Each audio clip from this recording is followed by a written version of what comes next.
My name is Elena Marchetti. I am 28 years old and I thought I knew love. The day before I was set to marry Luca Moretti, a man I'd loved for 5 years, his father presented me with a prenuptial agreement to una recta. It was so incredibly humiliating that I was left speechless. The issue wasn't merely about money or property. This was a document that portrayed me as a gold digger, a woman lacking any sense of dignity. "Sign here," he said coldly, looking at me like I was trash. "And if you don't sign, there will be no wedding." Luca stood there silently, unable to defend me.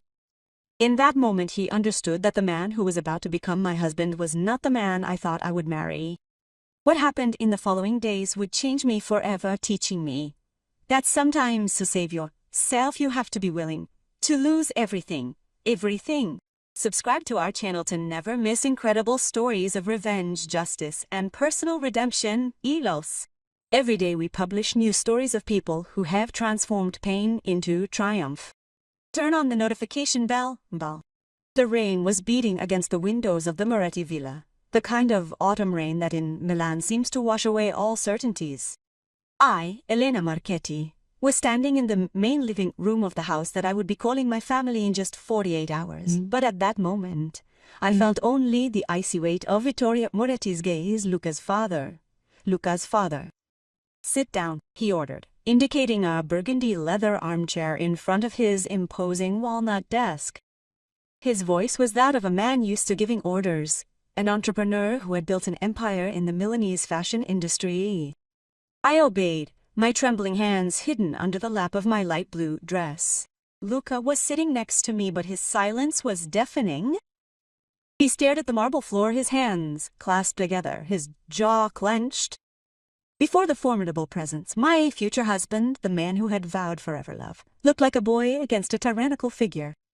Alana got things started by opening a brown leather folder and then sliding out a document that was at least 20 pages long.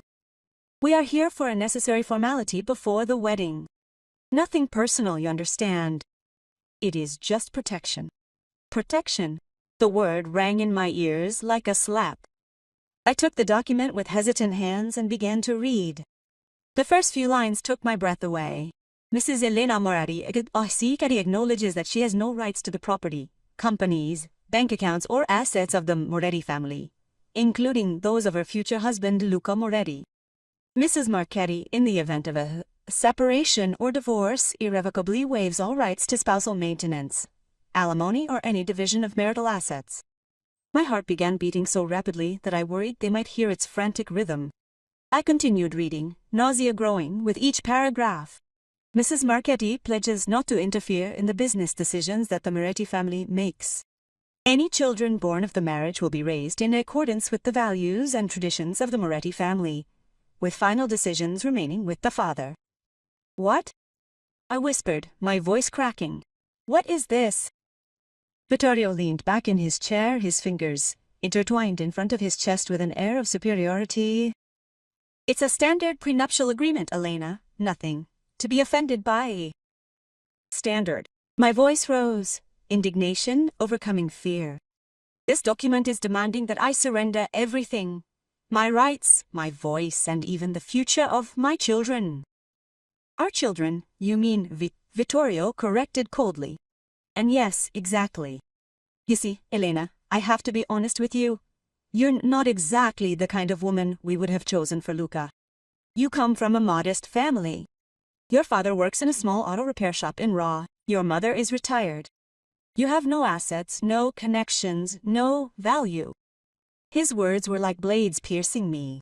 I looked at Luca, silently pleading with him to say something, anything. But he kept staring at the floor. "Coward."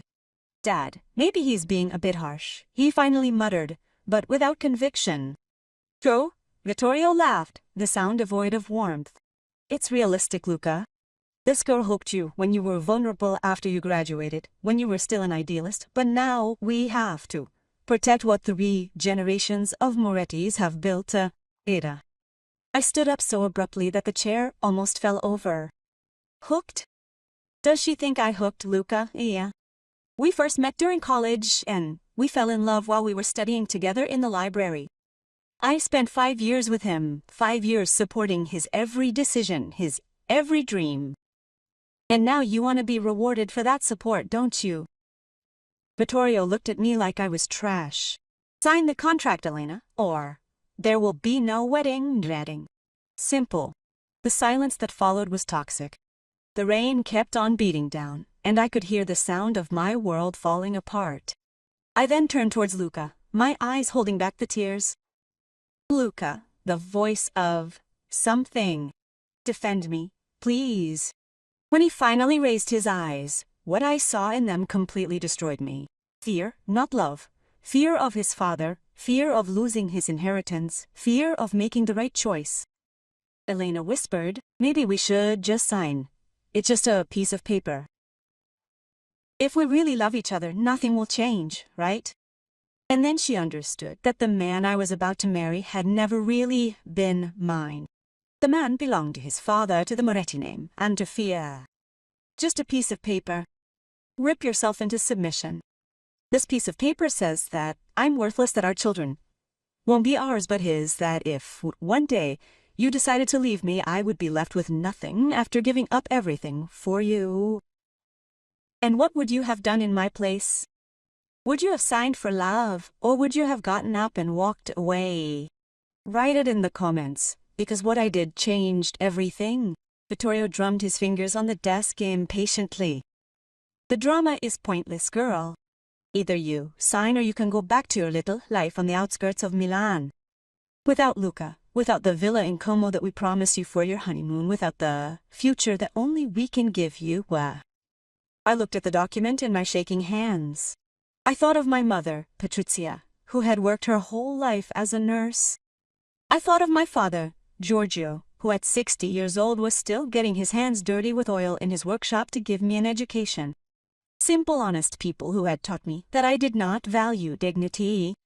Period. And then I thought of myself, of Elena Marchetti, who had graduated in economics from Bocconi with honors, and of me, who had started working as a financial consultant at 23, building a career with my own hands. I mean, I wasn't as wealthy as the Moretti family, but I always paid my rent, all my bills, and even managed my own vacations. I had never asked Luca for anything except love. No, I said, placing the document on the desk. The word came out firmly. Chiaro finale. Vittorio raised an eyebrow. Sorry, I said no. I will not sign this insult.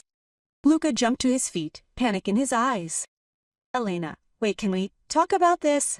Let's talk about it. I turned to him, and this time the tears flowed freely. Luca, you watched me humiliate your father for 20 minutes without saying a word. You left me alone to defend myself. There's nothing to talk about. But the wedding. The invitations have already been sent out. The church is booked. All our friends. All that money wasted. Vittorio added bitterly. 100,000 euros invested in a wedding, all to be ruined by this selfish young girl. Slowly I slipped the engagement ring off my finger. It was a 2-carat solitaire, a cherished memory from Luca, presented to me under the watchful gaze of the Madonnina on a spring evening that now seems like a lifetime ago. I placed it on the desk next to the contract. Keep it, Jess, Luca. And keep your villa in Como, your last name. And above all, keep your father, because I, Elena Marchetti, am worth more than this. If this story is deeply affecting you, subscribe to the channel now to ensure you don't miss the upcoming episodes, which feature individuals who have made the conscious choice of dignity over convenience. Turn on the bell. Luca seized my wrist as I was making my way towards the door. Elena, please, I love you. We can't throw away 5 years, whoa. I gently pulled away from his grip. You don't love me, Luca. You love the idea of me not questioning your father. I wasted 5 years, all in just the last moment, now finally understanding that. Vittorio laughed behind us. A cruel sound. Good girl, Elena. Run to your working-class family. Let's see how long your dignity lasts when you have to go back to living in a 2-room apartment instead of a penthouse on Corso Como. Maria Nottam knows what the difference is between you and my father, Mr. Moretti. My father wakes up at 5 in the morning with oil on his hands, but he's never soiled his soul. You, on the other hand, wear Armani, but you're rotten inside. I went out into the pouring rain, without an umbrella, without a car, with nothing but my intact dignity. I walked the streets of North Milan, soaking wet, shivering, but strangely free precisely the next day, when I was supposed to be trying on my wedding dress.